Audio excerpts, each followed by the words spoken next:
আসসালামু আলাইকুম সুপ্রিয় দর্শক, চলে আসলাম এই মুহূর্তে পাওয়া আবহাওয়ার সর্বশেষ আপডেট নিয়ে। আবারও দেশের ৮ বিভাগের মধ্যে রয়েছে তীব্র ঝড় বৃষ্টির আশঙ্কা। তো আগামীকালকে হচ্ছে ২৭শে জুন। কালকে বিভিন্ন বিভাগের জেলা পর্যায়ে আবহাওয়া কীরকম থাকতে পারে সেই বিষয়টি আজকে আপনাদেরকে জানাবো।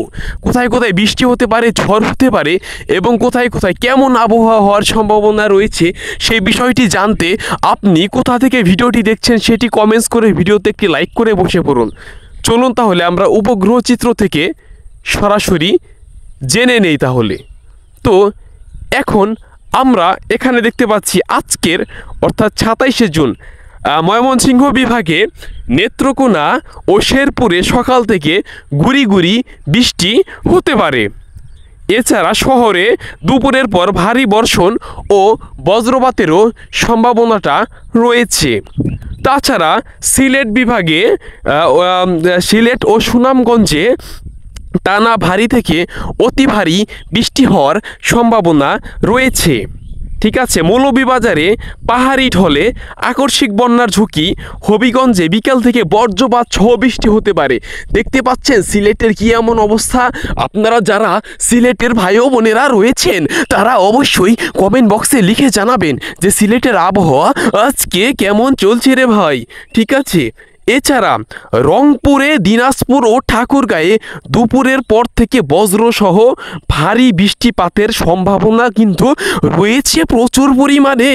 রংপুর ও লালমনিরহাটে বিকেল থেকে রাত পর্যন্ত অব্যাহত থাকতে পারে বৃষ্টি।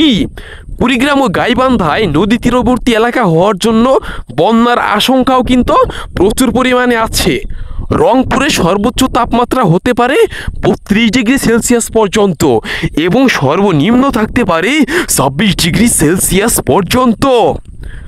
এছাড়া সিরাজগঞ্জ ও পাবনায় বিক্ষিপ্ত বজ্রঝড়ের সম্ভাবনা রয়েছে রাজশাহী বিভাগে। রাজশাহী ও চাঁপাইনবাবগঞ্জে সকালে গরম ও রুক্ষ হাওয়া, বিকেলে বজ্রসহ হালকা বৃষ্টি হতে পারে। রাজশাহী বিভাগে সর্বোচ্চ তাপমাত্রা থাকবে ৩২ ডিগ্রি সেলসিয়াস এবং সর্বনিম্ন থাকবে ২৭ ডিগ্রি সেলসিয়াস তাপমাত্রা। তাছাড়া খুলনার সাতক্ষীরা ও বাগেরহাটে সকাল থেকে দমকা হাওয়া বয়ে যেতে পারে। তাছাড়া বৃষ্টির সম্ভাবনা রয়েছে খুলনা বিভাগে প্রচুর পরিমাণে। খুলনায় সর্বোচ্চ তাপমাত্রা হতে পারে ৩২ ডিগ্রি সেলসিয়াস এবং সর্বনিম্ন তাপমাত্রা হতে পারে ২৫ ডিগ্রি সেলসিয়াস। ঠিক আছে, এছাড়া হচ্ছে বরিশালের পটুয়াখালী ও বরগুনায় সকাল থেকে মেঘলা আকাশ ও দুপুর থেকে ভারী বর্ষণ হওয়ার সম্ভাবনাটা রয়েছে কিন্তু। ঠিক আছে, এছাড়া মেঘলা আকাশ ও দুপুর থেকে ভারী বর্ষণ হওয়ার সম্ভাবনাটাও প্রচুর পরিমাণে রয়েছে। বরিশালের ঝালকাঠিতে সন্ধ্যার পর বজ্রসহ বৃষ্টির প্রবল পরিমাণ সম্ভাবনা রয়েছে।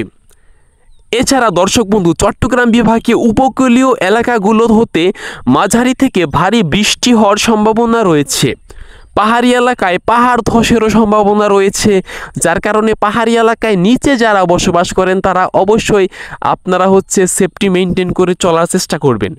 এবং বিকেল থেকে রাত পর্যন্ত সমুদ্রের উপকূলে ৪০ থেকে ৫০ কিলোমিটার বেগে দমকা হাওয়া বয়ে যেতে পারে।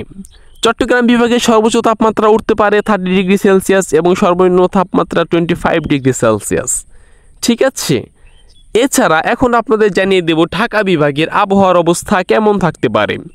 ঢাকা বিভাগে সকালে আংশিক মেঘলা আকাশ, তাছাড়া হালকা বাতাসও থাকতে পারে। এছাড়া দুপুরে গাজীপুর, টাঙ্গাইল এই দিকে হালকা থেকে মাঝারি বৃষ্টি হওয়ারও সম্ভাবনা আছে। দর্শক বন্ধু, এই ছিল ৮ বিভাগের বিভিন্ন জায়গার আবহাওয়ার সর্বশেষ আপডেট।